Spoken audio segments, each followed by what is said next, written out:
Hey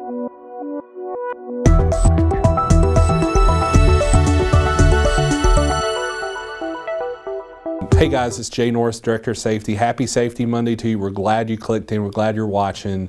Today we've got a very special guest. We've got Steve Hawkins. He's the administrator for TOSHA. They're a sister agency. They're embedded at the Department of Labor and Workforce Development. Steve has been incredibly kind to me and shown me, been very open and been a partner with us, and really appreciate his friendship and his counsel. Steve is here today to tell you guys a story that I think we all need to hear. And why we want to work safe for our families, and we want to do things the right reason and not just do it because the rules say so. So here's Steve. Good morning to you. As Jay said, my name is Steve Hawkins. I'm the administrator of Tennessee OSHA. And first I want to thank TDOT and all of you for the activity that you've done the past year in trying to improve your safety and health in the workplace. I think it's really made a difference, and like TDOT, Tennessee OSHA has the same goal, and that is we want you to go home at the end of the day just like you came to work, maybe better. So I talked to Jay several months ago about a experience that happened to me, and I wanted to relate it to you all. About 15 years ago, I was sitting in a conference room with a lady whose husband had been killed. He'd lost his life because he failed to put his harness on completely, and he failed to tie off. He was unloading a cherry picker, articulating boom lift, and he put the harness on one shoulder, strapped the legs, didn't put it on all the way, didn't cinch it down, and didn't connect the lanyard to the tie-off point in the basket. He started to unload it for some reason, and we'll never know why. He forgot to put the ramps down. And as you all know, we've all had situations where we forgot to do something or did something without really thinking, and we had a near miss, or maybe something actually happened. But that was his day. And had he put on the harness, he wouldn't have been flipped out of the basket. He wouldn't have hit his head on the concrete, and he would have lived. And so we had performed our investigation. We were sitting down with his wife to tell her what our findings were. And when we finished explaining to her what had actually happened, she looked at me and she said, "Steve, I have a question. I want to know why my husband wouldn't have put that harness on correctly and tied it off correctly for me." She said, "We're raising our granddaughter, and if for some reason I don't get this workers' comp settlement money for his death, I may be homeless."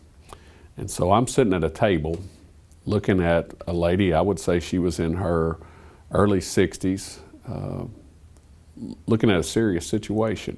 Because in Tennessee, if you fail to use a safety device that's been provided and you've been properly trained, there's a chance that your family would not get your workers' compensation settlement money for your death on the job. And so she was extremely concerned about the financial situation she was facing. And that day she looked at me and she said, "I don't know why he wouldn't have done this for me."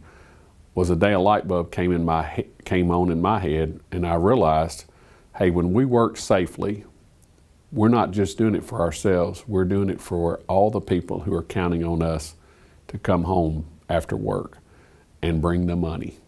Because nobody working, hardly anybody, I don't know of anybody who gets to keep all of their money. I know many of you, like I am, have a family, and you're bringing that money home to provide for your family. Hardly anybody gets to keep all their money. And they're counting on you to come home because they need you and they need the money.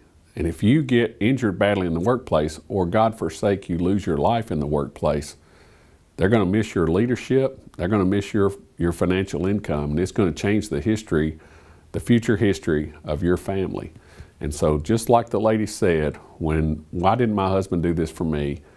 When you decide to put on your vest and work safely that day, when you decide to make sure the excavation's safe, when you make sure you've got the fall protection right, when you make sure the machine is properly inspected, when you get in your TDOT truck or car and buckle your seat belt, just remember, you're not just doing that for yourself, you're doing it for all the people who are counting on you. And if you want to sit down sometime, just make a list of how many people are counting on you for something, whether it's at home, whether it's church, whether it's your neighbor, whether it's your extended family, but we all have people who count on us for certain things. And TDOT and TOSHA both want you to be there to provide all of those things for your family and your friends. So when you're working safely, you're not just doing it for yourself, you're doing it for all the people who count on you. And so again, I want to thank TDOT for the work they've done in the last 18 months to ramp up their safety program. I admire their work. We appreciate it. And as I've talked to Jay many times, as well as the commissioner, this is for you, the employees. You know, if you don't go home, I still go home, but you don't go home, it's your family that suffers. And so please think about doing what you know to do every time you're supposed to do it for the people who are counting on you. Thank you. So you guys, you heard Steve, and you heard the quality person he is, and that he's a regulator, but his heart is that we all go home safe every day, is that every Tennessean goes home safe every day. And guys, we've had the safety campaign, we've had the work for us, we've had you identify the 4 most important people in your life. You've seen the banners that we have in our shops, and that's why we're doing this, is that we want you to be safe for the right reasons. We don't want you following policies and rules, but we want you focused on your children. We want you coaching baseball and teaching Sunday school and walking your daughter down the aisle. That's why we're doing this. Y'all have a great week and be safe out there.